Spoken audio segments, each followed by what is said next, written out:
Hello everyone. So in last video I explained about the development of female gametophyte or the embryo sac. So female gametophyte are the embryo sac that encloses the female gamete, that is nothing but the egg. So the development of female gametophyte in angiosperm, in most of the angiosperm, is polygonum type of development or it is monosporic type of embryo sac development. I explained in last class. Okay, so where the megaspore mother cell that undergone meiosis and produces 4 megaspores. Out of 4 megaspores, 3 will disintegrates or degenerates.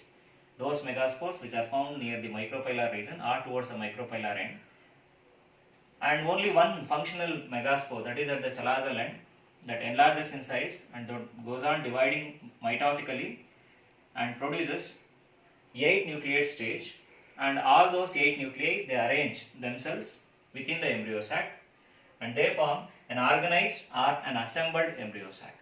Okay. So as I have explained, the monosporic type of embryo sac, that is not only the predominant type of embryo sac found in the angiosperm, there are also other types of embryo sacs development were observed in angiosperms. So they were like bisporic type, bisporic and tetrasporic. There are other two types of development of embryo sac in angiosperm. One is bisporic type, another one is tetrasporic type. Similarly, in monosporic type, I have explained polygonum type of embryo sac development, and in monosporic type only there is another type of embryo sac development, that is what is called Oenothera type. Oenothera type of embryo sac development, that is another category or another type in monosporic type of embryo sac development. So it was observed in a plant called Oenothera lamarckiana. So where in Oenothera type of embryo sac development, the micropylar megaspore is functional. Listen carefully. Whereas in polygonum type of embryo sac development, chalazal megaspore is functional and the embryo sac is developed from the chalazal megaspore. Whereas in Oenothera type of embryo sac development, the embryo sac is developed from the micropylar megaspore. And another thing is, Oenothera type of embryo sac is 4 nucleated. It doesn't consist of 8 nuclei as seen in polygonum type of embryo sac development. There will be only 4 nuclei can be seen in the embryo sac of Oenothera. So out of 4 nuclei, 3 nuclei at the micropylar end form the egg apparatus, that is 2 synergids and the egg. Another 1 nuclei that forms the secondary cell, or it forms the central cell, or it forms a polar nuclei. So hence the Oenothera type of embryo sac consists of only 4 nuclei. So that is another category in monosporic type. In Oenothera, the micropylar megaspore is functional. So the other two, bisporic and tetrasporic, as the name itself indicates, when embryo sac develops from 2 functional megaspore or 2 functional megaspore nuclei. So such a type of embryo sac development is said to be bisporic type. So example for bisporic type of embryo sac development, Allium and Endymion. So these are the two plants, Allium and Endymion. They are the example for bisporic embryo sac development. So where an embryo sac is developed from 2 functional megaspore. So another one called as tetrasporic type. So name itself indicates tetra means 4. Here all 4 megaspores which are produced from the megaspore mother cell, all of the 4 are functional. They participate or contribute for the formation of embryo sac. That is what is called as tetrasporic type. So example for this one, that is for tetrasporic embryo sac, is Fritillaria, a plant called as Fritillaria. Okay, so these are the different types of embryo sac development was observed in angiosperm. Okay, so now I am going to explain about the structure of an embryo sac. So in last video I explained about the formation of embryo sac. In this I am going to explain about the structure or simply the ultrastructure of embryo sac. Okay. So we know that an assembled or organized embryo sac in most of the angiosperm is 7-celled and 8 nucleated. You know which are those 7 cells. 3 cells in the micropylar end, 3 cells in the chalazal end and 1 in the central region of the embryo sac. Hence, it is 7-celled. And there were 8 nuclei, 3 nuclei found at the micropylar end, 3 nuclei found at the chalazal end, and 2 nuclei found at the center. Hence, it is 8 nucleated. And it means that the most common type of embryo sac development in angiosperm is 7-celled and 8 nucleated. 7-celled and 8 nucleated. The diagram is asked in the examination. Draw a neat label diagram of 7-celled 8 nucleated embryo sac, or draw a neat label diagram of an ultrastructure of a female gametophyte or embryo sac. Okay. So the micropylar end of the embryo sac, that consists of egg apparatus. So it consists of egg and the synergids. I am explaining synergids. Synergids are the two pouch-like or sac-like structures. They are the two pouch-like or sac-like structures, and they are pointed towards the micropyle. They are pointed towards the micropyle. And these synergids are ephemeral in nature. The synergids are ephemeral. The synergids are ephemeral in nature. It means that they were short-lived. So these synergids, they degenerates immediately after the entry of the pollen tube. You know that there are two synergids were there in the embryo sac. One of the synergid that degenerates before the entry of the pollen tube, and the another synergid that degenerates just after the entry of the pollen tube. So among the two synergids, the entry of pollen tube to one of the synergid is pre-decided. There are some factors that decides to which of the synergid the pollen tube has to enter. Among the two, one will disintegrates before the entry of a pollen tube or prior to the entry of a pollen tube. Another one disintegrates or degenerates just after the entry of pollen tube. So I said this function of a synergid, they provide a platform for the entry of pollen tube. Among the two, into one of the synergid, the pollen tube will enter. So that synergid will soon disappear or will soon disintegrates. So these are the pouch-like structures which are pointed towards the micropyle, and they have an abundant amount of protoplasm. And also the synergid protoplasm is rich with the cell organelles like mitochondria, Golgi bodies or dictyosomes, ribosomes, and many other cell organelles will found in the cytoplasm of the synergids. And they have a thick wall towards the micropylar end, and the wall of the synergid that gradually thins towards its chalazal side. I am repeating, the synergids are having a thick wall towards the micropylar end, and their wall gradually disappears or it becomes thin towards the chalazal end. And the synergids, they possess some small finger-like structures in them, and these small finger-like structures are called as filiform apparatus. Synergids, there are some cellulosic microfibrils were observed in the synergids, and these cellulosic microfibrils are known as filiform apparatus. These filiform apparatus, the main function is they draw the nutrition from the nucellus and supply the same to the development of the embryo sac or for the nourishment of the egg. Okay. The filiform apparatus, they absorb the nutrition from the nucellus, and also another function of the synergid, they secrete some chemotactic substances or some chemicals, and these chemicals will attract the pollen tube towards the micropyle. The synergids, they produce some chemicals, and these chemicals, they attract the pollen tube towards the micropyle. So then about the egg.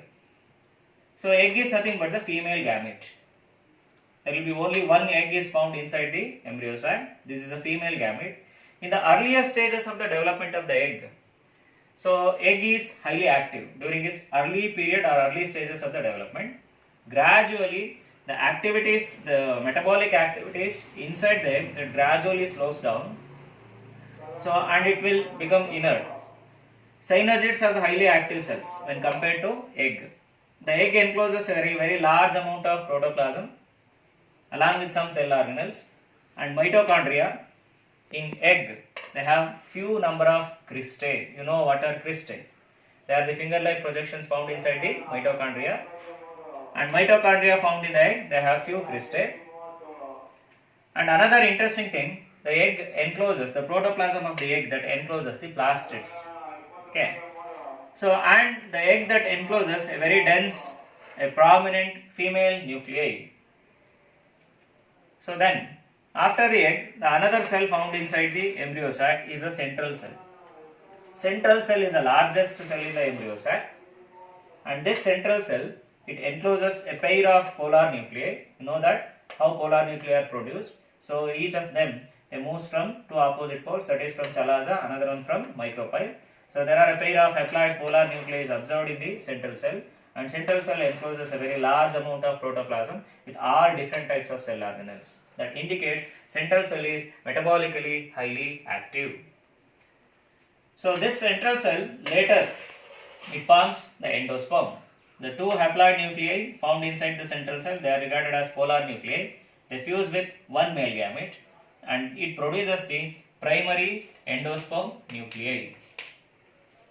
The two haploid nuclei found in the central cell, they fuse with one male gamete and it produces a triploid primary endosperm nucleus. This primary endosperm nucleus, later it forms the endosperm.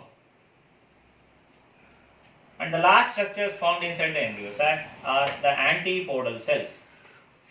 Antipodal cells are the three cells found near the chalazal end. They have the role of supplying the nutrients or the movement of the molecules to the embryo sac. They may supply some of the nutrients which are absorbed by the nucleus into the development of the embryo sac, and also antipodal cells, they secrete some of the chemicals. Okay, but besides that they do not have any specific role.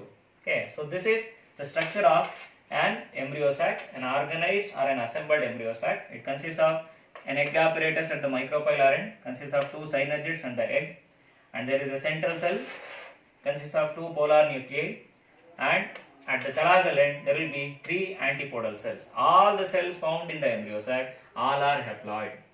Okay.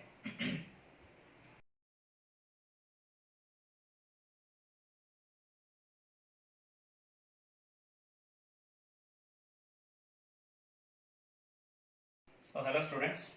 So now I am going to explain a very important and one of the most interesting concept, that is about pollination. Okay.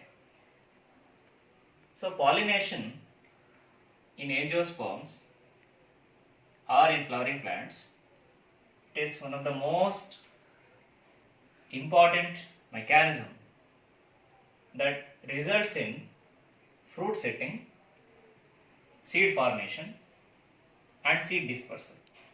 It means a plant has to be propagated by means of sexual reproduction in angiosperm. There should be a pollination. It means before fertilization there should be a pollination. It is a mechanism that brings out pollen grains into the stigma. So as you know that the angiospermic plants, the gametes in angiosperms, they are non-motile. Both the male gametes as well as female gametes, they are non-motile. So then how these gametes are come into contact without any motile structures? So how this is possible? That is mainly possible because of pollination. This is a mechanism that bring out the male and female reproductive structures, especially the gametes, to come in contact with each other. So thereby the gametes will fuse. There will be fertilization and there will be the formation of seed. So the most important mechanism behind fertilization and seed formation is pollination. So, and this is also very important when we consider the agriculture also, because many of the pollinators what we are seeing in our daily life, especially the insects, they pollinate most of our crop plants. By that mechanism, so the fruits or the other things, the seeds what we eat, so they are produced. So that is mainly because of the mechanism what is called as pollination. And the pollinate, when we see the pollination mechanism in angiosperms, it is different from one plant to another plant. It is different from species to species. It is different from one genus to another genus. So various mechanisms have been adapted in plants to achieve pollination. You can observe various colors in flowers of angiosperm. There are different colors were seen. So they have attractive odor also. They may exhibit scented fragrance. Some of the flowers, they may exhibit a foul odor that attracts that particular kind of pollination. It means the flowers have been adapted to achieve pollination in various aspects. They show various modifications in the petal. They show various modifications in the size of the stamens, especially in the length of the filament. They show various modifications in the stigma as well as in the length of the style, the color of the flower. They bear different aroma or different fragrance in order to attract the pollinators for pollination. So plants have such adaptations to achieve pollination, as this is one of the most important mechanisms. Without pollination, there is no fertilization. Hence, as it brings about two reproductive structures together, as it transfers the pollen grains to the stigma. So hence, this can be considered as one of the most important or vital mechanism that takes place in angiospermic plants. So there are different types of pollination is observed. Okay, so before that, the definition and defining what is pollination. Pollination is a method of transfer of pollen grains from anther to the receptive stigma of the same flower or to a different flower of the same species. I am repeating, pollination is a process of transfer of pollen grains from anther to receptive stigma of the same flower or to a different flower of the same species. It means that the pollination that takes place between the two plants of the same species or within the same flower. Okay. So where pollen grains from the anther, they get transferred to the stigma, the receptive stigma. So then what is meant by receptive stigma? The stigma that allows the pollen grains to germinate. It receives the pollen grains, then it allows the pollen to germinate and produce a pollen tube. Such a stigma is said to be the receptive stigma. The process where the pollen grains are transferred from anther to the receptive stigma is called as pollination. That brings about the two gametes, the male and female gametes together, and that results in fertilization. Okay, there are some exceptions for parthenocarpic fruits where fruits are produced without pollination and fertilization, but their number will be very less. So especially for crop plants and other plants, agricultural plants, or it may be the horticultural plants also, for the production of the fruits or for the production of the seed, pollination is very much necessary. It is very much essential. Okay. So hence, this is one of the most vital mechanism. So based on the pollen source, it means whether the pollen grains are coming from the same flower or whether the pollen grains are coming from the different flower located on different plant. Based on that, the pollination can be considered and classified into two types. One is the self-pollination, another one is the cross-pollination. Okay, I think you come to know what is pollination. That is based on the pollen source, whether the pollen grains are coming from the same flower or pollen grains coming from different flower of the same species located on different plant. Based on that, the pollination is of two types. One is self-pollination, another one is cross-pollination. Okay. So self-pollination is also known as autogamy. Again, auto means self. Cross-pollination is called as allogamy. So first, I will explain about self-pollination and different types of self-pollination. Okay. Self-pollination or autogamy, it is nothing but it is the process of transfer of pollen grains from anther to receptive stigma of the same flower. It means that the pollination takes place within the same flower. Okay, within that flower only the pollination takes place. The pollen grains of the same flower will fall on the stigma of the same flower.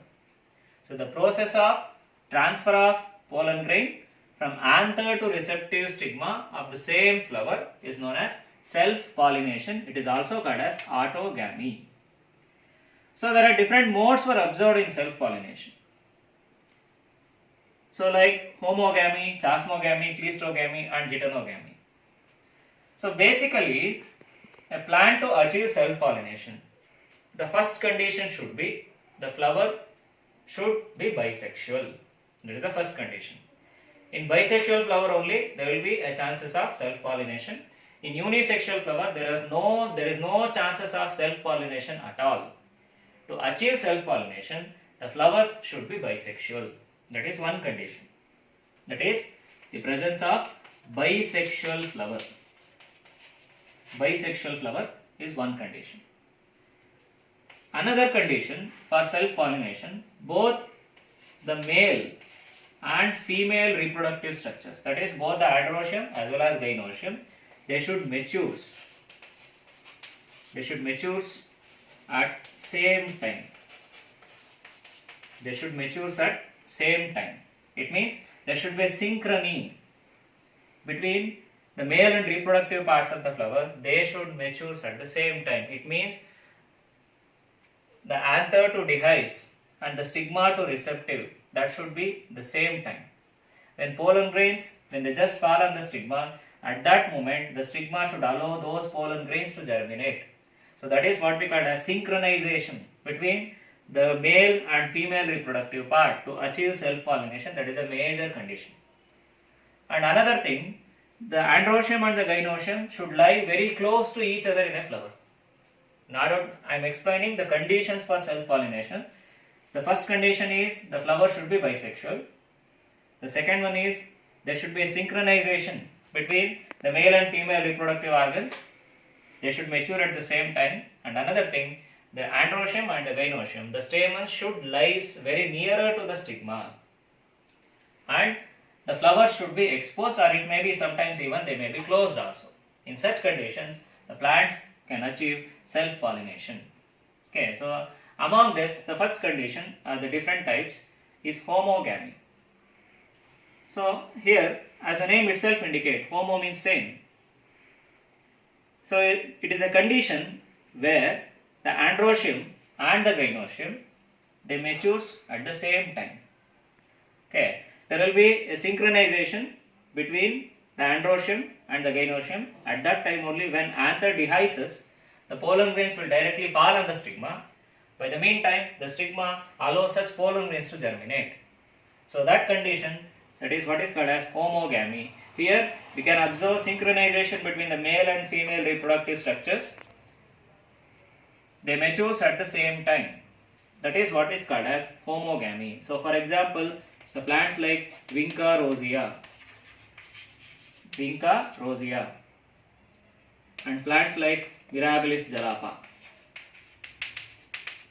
jalapa, this is commonly known as 4 o'clock plant, and Vinca rosea is commonly known as Nitya Pushpa.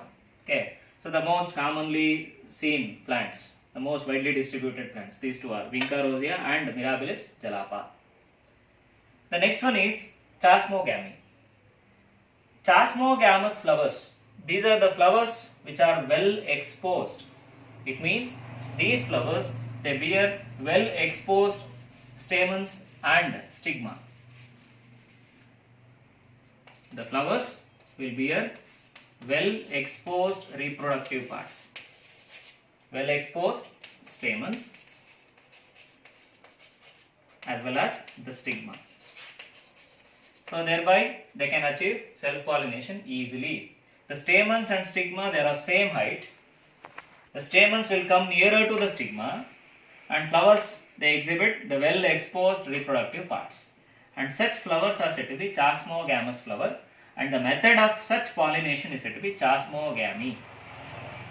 Okay, and this can be seen in plants like oxalis.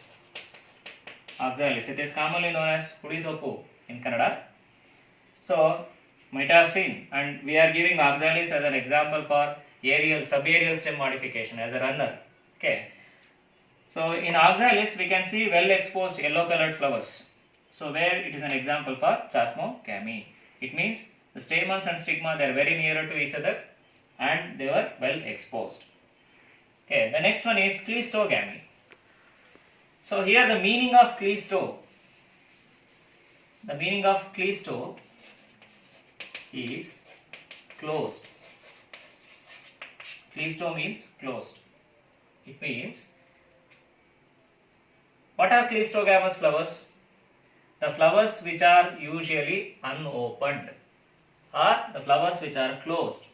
Such flowers are said to be cleistogamous flowers, and the mode of pollination is called as cleistogamy. A type of pollination that takes place in closed or unopened flowers.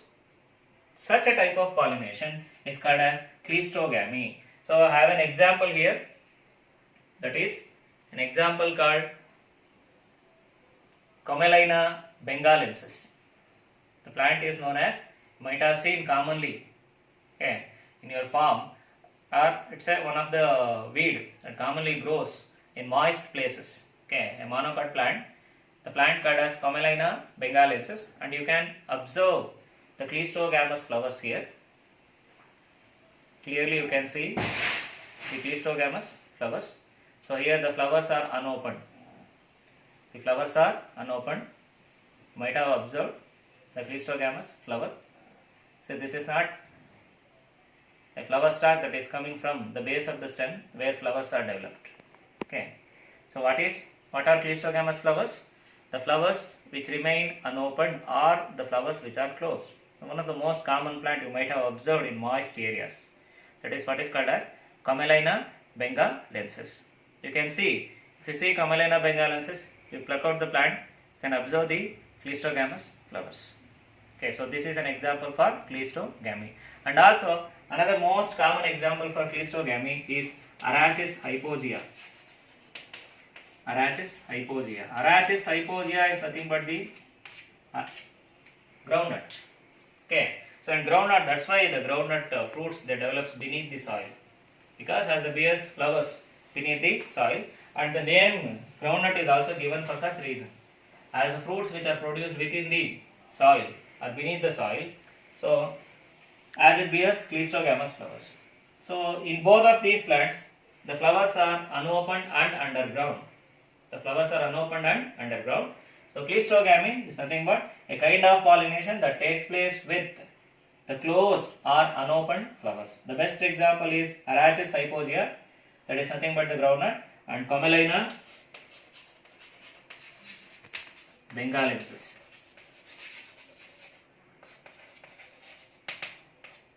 Commelina bengalensis and Arachis hypogea. These are the two examples for cleistogamous flowers. Okay.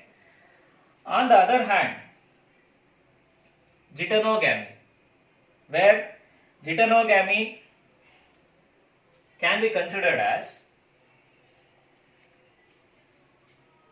self-pollination, or sometimes it may be include in cross-pollination, because the reason is the pollen source is from different flower of the same plant, not from different plant. Okay. So sometimes it may include in cross-pollination. The only reason is because of pollen source, the pollen grains are it may coming from different flower. For that reason only. But geitonogamy is exactly self-pollination. It is truly a self-pollination, and genetically it is similar to self-pollination, because as the pollen grains originates from the same plant. Hence, it is also considered as self-pollination. Then what is geitonogamy? Geitonogamy is nothing but, it is a process of transfer of pollen grains from anther to receptive stigma. It is a process of transfer of pollen grain from anther to receptive stigma of different flower. Anther to receptive stigma of different flower of the same plant. This is very important. Of the same plant, the stigma of the same plant, not of different plant. If there is a different plant, two different plants are involved in pollination, it is considered as cross-pollination. If only one plant is involved in pollination, that is considered as self-pollination. In geitonogamy, but in all these cases, in homogamy, chasmogamy and cleistogamy, in all these cases, the pollen grains are shed from the anther to the stigma of the same flower. But in titanogammy, the pollen grains are transferred from the anther to the receptive stigma of different flower of the same plant. The flower is also located on the same plant. It is not located on different plant. It is located on the same plant. So hence geitonogamy is genetically self-pollination. It is considered as self-pollination. Okay. So then what is the benefit of self-pollination? Especially when we consider the cleistogamous flowers. So a statement called as cleistogamous flowers, they show assured seed setting and assured pollination. See here, as flowers are unopened and the stamens, they lies very nearer to the stigma. Once the anther dehisces, the pollen grains will directly fall on the stigma. And these flowers, they do not need any agents for pollination. Like they do not need any biotic or abiotic agent. They do not need a wind or water or any kind of insects. They won't need anything. The pollination is assured in cleistogamous flowers because once the anther ruptures, the pollens will directly fall on the stigma. Hence, the very easy kind of pollination they follow. And assured seed setting is observed because pollination is also assured in cleistogamous flower and seed setting is also assured. So as the anthers, they lie very nearer to stigma, once dehiscence of anther takes place, the pollen grains will fall directly on the stigma. No need of any such agents in cleistogamous flower. Okay, so that is the benefit for the plant body. So then what is the advantage of self-pollination? So the advantage of self-pollination in almost different types. Okay, so assured pollination is observed in those plants which are self-pollinating. Another thing, the self-pollination that retains the purity of the race or it retains the purity of the species. It retains purity of the race or it retains the purity of the species. So here it means that there is no genetic mixing here. You can observe the pure line plants which show same kind of gene combination. There is no mixing. As there is no mixing, if there is a cross pollination, there will be a chances of mixing of genes of one plant with the another plant. But in case of self pollination, there is no mixing of such genes. You can observe purity in race of the plants. It means that all the offsprings which are produced through self pollination all will exhibit the same genetic combination with respect to its parent. There is no mixing of genes is observed in case of self pollination, and this can be used in hybridization work. In hybridization, we are raising the self pollinating plants. We are raising the homozygous plants. It means the plants which possess same gene combination, homozygous plants, by means of self pollination. Okay, so that mechanism is called as pure line selection. So that is one of the benefit for self pollination. And another thing, for self pollinating plants, there is no need of bearing an attractive color or an attractive odor or an attractive fragrance or aroma, and even there is no need of nectar also, as the pollens will directly fall on the stigma. No need of carrying agents for self pollination, hence they do not need to develop such things. But the disadvantage, one of the most important disadvantage for self pollination is decline in the race of species is observed.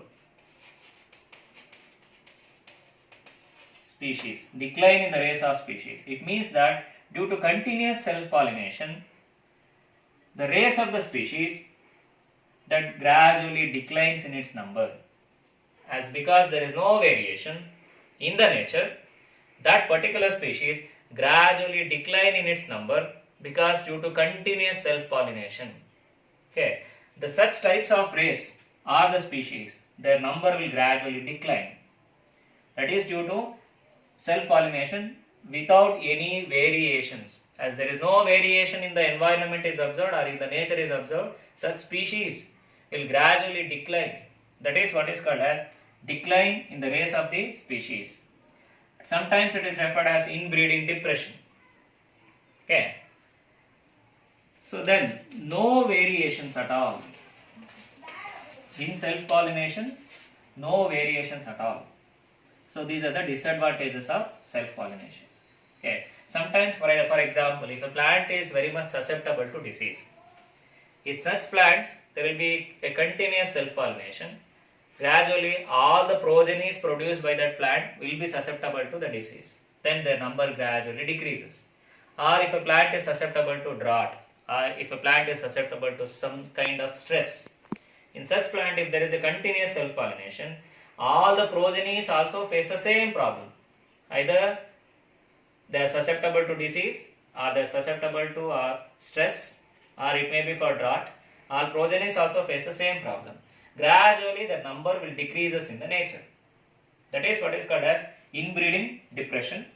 So here, decline in the race of the species is observed due to continuous self-pollination, and there are no variation was observed in self-pollination. So that is the disadvantages. These are the two disadvantages. Okay, advantages: assured seed setting, assured pollination, pure line of races or the species was observed in self-pollination. Okay. So these are the different types of self-pollination, like homogamy, chasmogamy, cleistogamy and geitonogamy. In homogamy, both androecium and gynoecium were matured at the same time. In chasmogamy, the androecium and gynoecium, they are well exposed, they are of same height. In cleistogamy, flowers are unopened or closed. Assured seed setting and assured pollination is observed in cleistogamous flowers. Whereas in geitonogamy, the pollen grains from the anther, they get transferred to the stigma of another flower of the same plant, not of different plant, of the same plant. That is called as geitonogamy. Okay. So these are the different types of self-pollination. So next, on the other hand, cross-pollination. So as the name itself indicates, I already said that based on the pollen source, we classified, and also based on the agents, we classify pollination into self-pollination and cross-pollination. So cross-pollination, for cross-pollination, the pollen source is different. So how it will be? It is nothing but the transfer of pollen grains from anther to the receptive stigma of a different flower of the same species. The transfer of pollen grains from anther to receptive stigma of the different flower of the same species is called as cross-pollination, and cross-pollination is also called as allogamy. Cross-pollination is allogamy. So in cross-pollination, it is nothing but a type called as xenogamy. Based on the agents, biotic agents and abiotic agencies. It means which agent carry the pollen grain. Especially the cross-pollinating plants, they need agents to carry the pollen grains. Whereas in self-pollination, there is no need of agent. That is another benefit or another advantage of self-pollination. No need of agents. But whereas in cross-pollination, as the pollen grains has to be carried from one plant to another plant, they need an agent. Based on the agent, there may be biotic agencies and there may be abiotic agencies. Biotic agencies means the living organisms, especially the insects, the birds, the bats or the wasps, different biotic species. Abiotic agencies means the wind or the water, such situations. Okay. So I may explain cross-pollination in my next video. Okay. So up to here, we go through the self-pollination. In the next video, I explain about cross-pollination.